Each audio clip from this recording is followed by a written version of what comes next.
მრავლად არის დაცემულობა, მრავლად არის შედეგები ჩვენი დაცემული ბუნებისა, არის განსაცდელებიც, არის პრობლემებიც, არის უამრავი რამ, რაც ადამიანს თითქოს ხდის უბედურს, რაც ადამიანს თითქოს უბიძგებს იმისკენ, რომ იყოს უიმედობაში, მაგრამ უნდა გვახსოვდეს, რომ არ არსებობს განსაცდელი, არ არსებობს პრობლემა, რომელსაც ადამიანი ვერ გადალახავს და ვერ დაამარცხებს. ჩვენ ყველაზე ძვირფასი ვინც გვყავს, ეს არის ერთმანეთი და ჩვენ თუ მთელი ცხოვრება გვემახსოვრება, რომ ჩვენ ერთმანეთისთვის ძალიან ძვირფასნი ვართ, ძალიან ძვირფასია ერთმანეთში გადახდილი, ეს არის ქრისტეს სისხლი. თითოეული ჩვენგანისთვის ქრისტეს სისხლია დაღვრილი და ეს ძალიან ძვირფასია თითოეულ ჩვენგანში გადახდილი და ეს თუ მთელი ჩვენი ცხოვრების მანძილზე გვემახსოვრება, რომ ყველა ადამიანი, ვინც შეგვხვდება ცხოვრებაში, უკლებლი ყველა ადამიანი, ვინც შეგვხვდება ცხოვრებაში, ეს არის ჩვენთან მოსული ქრისტე და ჩვენთან მოსული ანგელოზი და მას ისე მოვემსახურებით, მას ისე ვესაუბრებით, მას ისე მივიღებთ, როგორც ჩვენთან მოსულ ქრისტეს და ჩვენთან მოსულ ანგელოზს, თუ თითოეულ ადამიანს ასე მივიღებთ, მაშინ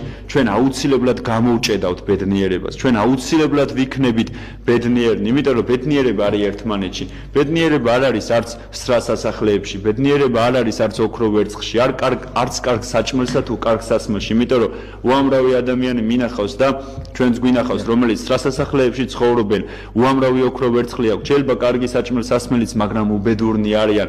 მე მინახავს ადამიანი, რომელსაც ერთი ლუკმა პური აქვს და ძალიან ბედნიერია. რატომ? იმიტომ რომ მის გულში არის სიყვარული. ბედნიერება სიყვარულში არანაირ გარეშე მიზეზში არაა ბედნიერება. ბედნიერება არის ადამიანის სიყვარულში.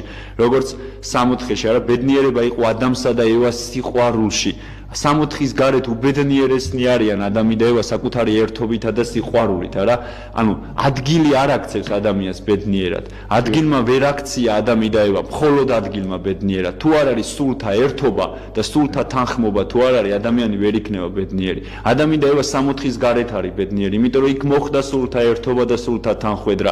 ადგილები გარემოებანი ადამიანს ვერ აქცევს ბედნიერად. ადამიანს ბედნიერად აქცევს სულთა ერთობა, ანუ სიყვარული, ანუ მზრუნველობა, ანუ მსახურება ერთმანეთის მიმართ და ჩვენ თვითონვე შეგვიძლია გამოვჭედოთ ჩვენი საკუთარი ბედნიერება, თუ ამას მოვინდომებთ, თუ ყველა ადამიანს ისე მივიღებთ, როგორც ჩვენთან მოსულ ქრისტეს, როგორც უფალი ამბობს სახარებაში, რომ თითეული მათგანი, ხო, როცა იკითხებიან უფალს, როდის იყავი შენ მშიერი, როდის იყავი შენ მწყურვალი, როდის იყავი შენ საპყრობილეში, ხო, რას თქვენ გაუკეთეთ ერთ მცირედ ჩემთანაც, მეც ის გამიკეთეთ, როცა ჩვენ თითოეულ ადამიანს ისე მივიღებთ, როგორც ქრისტეს, მაშინ გამოიჭედება და მაშინ დაიბადება ჩვენი ბედნიერებაც.